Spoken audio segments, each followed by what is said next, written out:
ಇನ್ನು ಬುರ್ಡೆ man ಚಿನ್ನಯ್ಯಗೆ bale ಸಿಗತ್ತಾ? ಇವತ್ತು ಚಿನ್ನಯ್ಯ ಜಾಮೀನು ಅರ್ಜಿಯ ಭವಿಷ್ಯ ಕೋರ್ಟಲ್ಲಿ ನಿರ್ಧಾರ ಆಗತ್ತೆ. ಆದೇಶವನ್ನ ಬೆಳ್ತಂಗಡಿ ಕೋರ್ಟ್ ಕಾಯ್ದಿರಿಸಿದೆ. ಈಗ ಸದ್ಯ ಮಾಸ್ಕ್ ಮ್ಯಾನ್ ಚಿನ್ನಯ್ಯ ಶಿವಮೊಗ್ಗ ಜೈಲಿನಲ್ಲಿದ್ದಾನೆ. ಶಿವಮೊಗ್ಗ ಜೈಲಿನಲ್ಲಿ ಇರ್ತಕ್ಕಂಥ ಚಿನ್ನಯ್ಯಗೆ ಜಾಮೀನು ಸಿಗತ್ತಾ ಇಲ್ವಾ ಅನ್ನೋದು ಈ ಕ್ಷಣದ ಪ್ರಶ್ನೆಯಾಗಿದೆ. ಜಾಮೀನು ಕೊಡಬೇಡಿ ಅಂತ SIT ಆಕ್ಷೇಪಣಾ ಅರ್ಜಿಯನ್ನ ಸಲ್ಲಿಸಿದೆ. ಆತ ಇನ್ನೂ ಕೂಡ ವಿಚಾರಣೆಗೆ ಬೇಕು, ನಾವು ವಿಚಾರಣೆ ನಡೆಸ್ತಾ ಇದ್ದೀವಿ, ಮೇಜರ್ ಕೇಸ್ ಇದು, ಆತನಿಗೆ ಜಾಮೀನು ಕೊಡೋದು ಬೇಡ ಅಂತ SIT ಅಬ್ಜೆಕ್ಷನ್ ಫೈಲ್ ಮಾಡಿದೆ.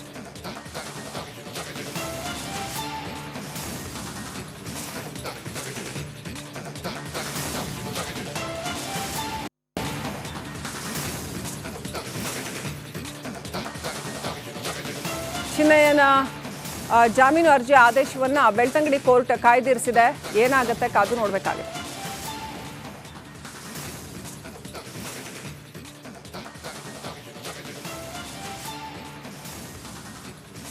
ನನ್ನ ಸಹೋದ್ಯೋಗಿ ನಾಗೇಂದ್ರ ಬಾಬು ಹಾಗೂ ದಿನೇಶ್ ಕಾಶಿಪಟ್ನ ಇಬ್ಬರು ಕೂಡ ನಮ್ಮ ಜೊತೆ ಸಂಪರ್ಕದಲ್ಲಿದ್ದಾರೆ. Let me go to Nagendra Babu first. Nagendra Babu, ಈಗ SIT ಯಾವೆಲ್ಲ ಆಯಾಮದಲ್ಲಿ ತನಿಖೆ ನಡೆಸುತ್ತೆ?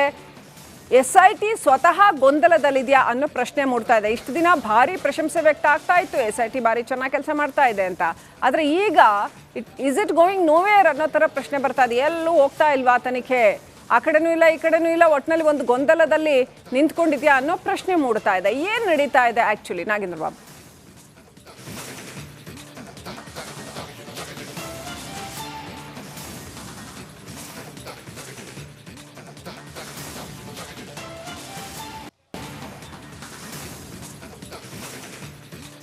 ಶ್ರೀಲಕ್ಷ್ಮಿ, ನೋಡಿ, ಒಂದು ವಿಚಾರವನ್ನು ಇಲ್ಲಿ ಪ್ರಸ್ತಾಪ ಮಾಡಬೇಕು. ಸೌಜನ್ಯ ವಿಚಾರವಾಗಿ ಹೋರಾಟವನ್ನು ಮಾಡಿಕೊಂಡು ಬರ್ತಾ ಇರುವಂತಹ ಒಂದು ದೊಡ್ಡ ಮಟ್ಟದಲ್ಲಿ ಹೋರಾಟವನ್ನು ಮಾಡ್ತಿದ್ದಾರೆ. ಅದೇ ಹೋರಾಟದಲ್ಲಿ ಇರುವಂಥವರೇ ಇವತ್ತು ಬುರ್ಡೆ ವಿಚಾರವಾಗಿ ಪ್ರಸ್ತಾಪ ಮಾಡ್ತಾ ಇರೋದು, ಮಾವುತನ ಫ್ಯಾಮಿಲಿಯ ವಿಚಾರವಾಗಿ ಅವರ ಕುಟುಂಬಸ್ಥನ ಕರ್ಕೊಂಬಂದು ಕಂಪ್ಲೇಂಟನ್ನು ಕೊಡಿಸ್ತಾ ಇರುವಂಥದ್ದು, ಬೇರೆ ಬೇರೆಯವ್ರನ್ನೆಲ್ಲರನ್ನೂ ಕೂಡ ಕರ್ಕೊಂಬಂದು ಅಂದರೆ ಬೇರೆ ಬೇರೆ ವಿಚಾರದಲ್ಲಿ ತನಿಖೆ ಆಗಬೇಕು ಅಂತೇಳಿ ಅವರು ಕಂಪ್ಲೇಂಟನ್ನು ಕೊಡ್ತಿರುವಂಥದ್ದು SITಗೆ. ಬಿಕಾಸ್ SIT ಮೇಲೆ ನಮಗೆ ತುಂಬ ವಿಶ್ವಾಸ ಇದೆ ಅಂತೇಳಿ ಹೇಳ್ಕೊಂಡು ಬರ್ತಾಯಿದ್ರು.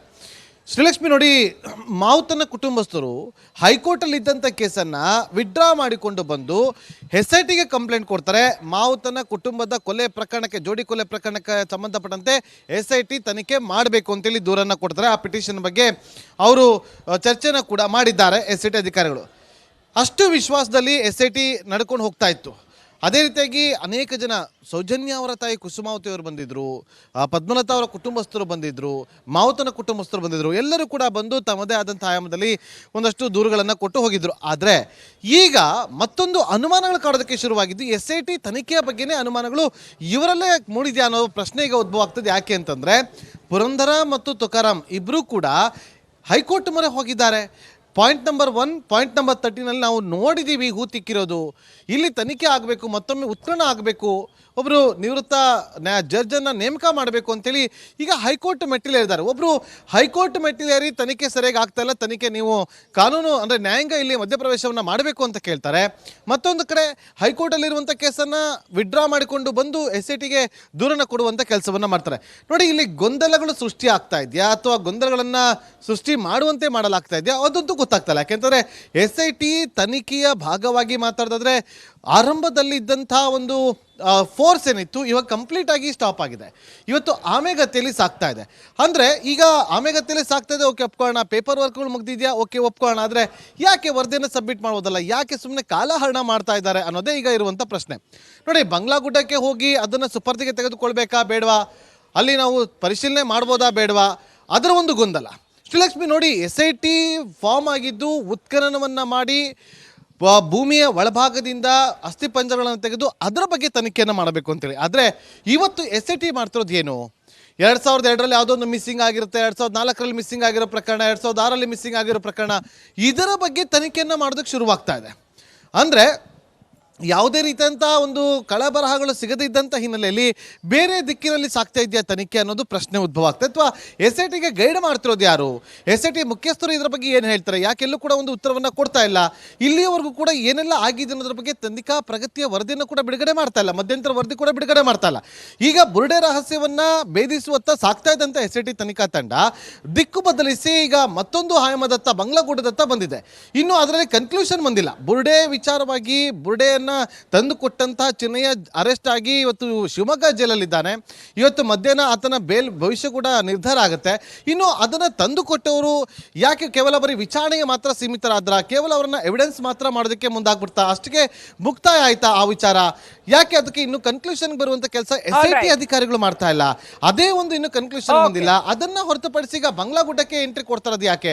ವಿಠಲ್ ಗೌಡ ಇವತ್ತು ವಿಡಿಯೋವನ್ನ ಮಾಡಿ ಅಲ್ಲಿ ರಾಶಿ ಅಸ್ಥಿಪಂಜರಗಳು ಬಿದ್ದಿದೆ, ಮಾಟ ಮಂತ್ರ ಮಾಡಿರುವ ರೀತಿಯಲ್ಲಿ ಮಡಿಕೆಗಳಿದೆ ಅಂತ ಹೇಳ್ತಾರೆ.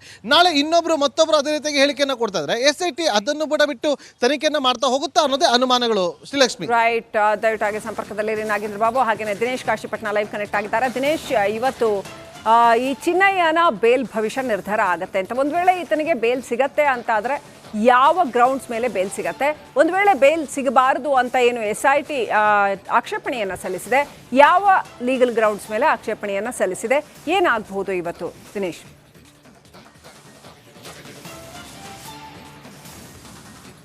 ಶ್ರೀಲಕ್ಷ್ಮಿ, ಇವತ್ತು ಚಿನ್ನಯ್ಯನ ಜಾಮೀನು ಭವಿಷ್ಯ ಅನ್ನುವಂಥದ್ದು ಇವತ್ತು ನಿರ್ಧಾರ ಆಗಲಿದೆ. ಕಳೆದ ಶುಕ್ರವಾರದಂದು ವಿಚಾರಣೆ ನಡೆದಿತ್ತು. ವಿಚಾರಣೆ ನಡೆದು ಇವತ್ತಿಗೆ ಅದನ್ನು ಆದೇಶವನ್ನು ಕಾಯ್ದಿರಿಸಲಾಗಿದೆ. ಹೀಗಾಗಿ ಇವತ್ತು 3 ಗಂಟೆ ಸುಮಾರಿಗೆ ಇದರ ಆದೇಶ ಬರುವಂಥ ಕೂಡ ಸಾಧ್ಯತೆ ಇದೆ. ಅಂದರೆ ಯಾವಾಗ ಚಿನ್ನಯ್ಯನನ್ನು ಶಿವಮೊಗ್ಗ ಜೈಲಿಗೆ ಕಳುಹಿಸಿದ್ರು ಅವತ್ತೇ ಚಿನ್ನಯ್ಯನ ಪರ ವಕೀಲರು ಜಾಮೀನಿಗಾಗಿ ಅರ್ಜಿ ಸಲ್ಲಿಸಿದ್ರು. ಅಂದರೆ ಆತನ ಹಿಂದಿನ ವಕೀಲರು ಆತನ ಜೊತೆ ಈಗಿಲ್ಲ. ಈಗ ಆ ಬಳಿಕ ಆತ ಉಚಿತ ವಕೀಲರಿಗೂ ಕೂಡ ಮನವಿ ಮಾಡಿದ್ದ. ಆ ಬಳಿಕ ಕಾನೂನು ಸೇವಾ ಪ್ರಾಧಿಕಾರದ 4 ಮಂದಿ ವಕೀಲರನ್ನ ಆತನಿಗೆ ನೀಡಲಾಗಿತ್ತು. ಅವರು ಈತನಿಗೆ ಜಾಮೀನು ನೀಡಬೇಕು ಅನ್ನುವಂಥ ಅರ್ಜಿಯನ್ನು ಕೂಡ ಸಲ್ಲಿಸಿದ್ರು.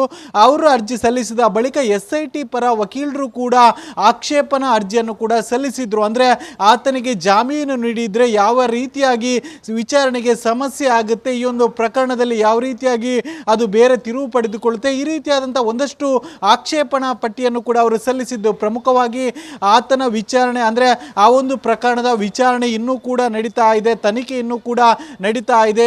ಜೊತೆಗೆ ದೂರುದಾರರು ಕೆಲವರೊಂದಿಷ್ಟು ಜನ ಇದ್ದಾರೆ, ಅವರ ವಿಚಾರಣೆ ಕೂಡ ಆಗ್ತಾ ಇದೆ. ಜೊತೆಗೆ ಏನು ಈ ಒಂದು ಆತನಿಗೆ ಏನಾದರೂ ಜಾಮೀನು ಸಿಕ್ಕಿದ್ರೆ ಅದು ಆ ಮುಂದಿನ ಏನು ವಿಚಾರಣೆಗೆ ಸಮಸ್ಯೆ ಆಗ್ಬೋದು. ಸಾಕ್ಷಿ ಸಂಗ್ರಹ ಕೂಡ ಒಂದಷ್ಟು ಬಾಕಿ ಇದೆ. ಹೀಗಾಗಿ ಸಾಲುವಾದಂಥ ಆಕ್ಷೇಪಣಾ ಏನು ಅರ್ಜಿಯನ್ನು ಕೂಡ SIT ಪರ ವಕೀಲರು ಸಲ್ಲಿಸಿದ್ರು. ಮೊನ್ನೆ ಶುಕ್ರವಾರ ವಾದ ವಿವಾದಗಳು ಕೂಡ ಆಗಿತ್ತು. ಅಂದರೆ SIT ಪರ ವಕೀಲರೇನಿದ್ದಾರೆ ಅವರು ಆತನಿಗೆ ಜಾಮೀನು ನೀಡಿದರೆ ಅದು ಮುಂದೆ ಯಾವ ರೀತಿಯಾಗಿ ಸಮಸ್ಯೆ ಆಗುತ್ತೆ, ತನಿಖೆಗೆ ಯಾವ ರೀತಿಯಾಗಿ ತೊಂದರೆ ಆಗುತ್ತೆ ಅನ್ನುವಂಥದ್ದನ್ನು SIT ಪರ ವಕೀಲರು ವಾದ ಮಂಡಿಸಿದರೆ ಆತನ ವಕೀಲರು ಆತನಿಗೆ ಜಾಮೀನು ಅಗತ್ಯ ಎಷ್ಟಿದೆ ಅನ್ನುವಂಥ ನಿಟ್ಟಿನಲ್ಲೂ ಕೂಡ ಅವರು ತಮ್ಮ ವಾದವನ್ನು ಮುಂದಿಟ್ಟಿದ್ರು. ಹೀಗಾಗಿ ಮೊನ್ನೆ ವಿಚಾರಣೆ ನಡೆದಿತ್ತು. ಮೊನ್ನೆ ಶುಕ್ರವಾರ ವಿಚಾರಣೆ ನಡೆದಿತ್ತು. ಇವತ್ತಿಗೆ ಅದರ ಆದೇಶವನ್ನು ಕಾಯ್ದಿರಿಸಿದ್ರು. ಸುಮಾರು 3 ಗಂಟೆ ಸಮಯಕ್ಕೆ ಆದೇಶ ಬರುವಂಥ ಸಾಧ್ಯತೆ ಇದೆ. ಆಲ್ಮೋಸ್ಟ್ ಆತನಿಗೆ ಜಾಮೀನು ಸಿಗುವಂಥ ಸಾಧ್ಯತೆ ಕಡಿಮೆ ಅನ್ನುವಂಥದ್ದು ಹೇಳಲಾಗ್ತಿದೆ. Srilakshmi, right, thank you Dinesh ಡೀಟೇಲ್ಸ್ಗಾಗಿ.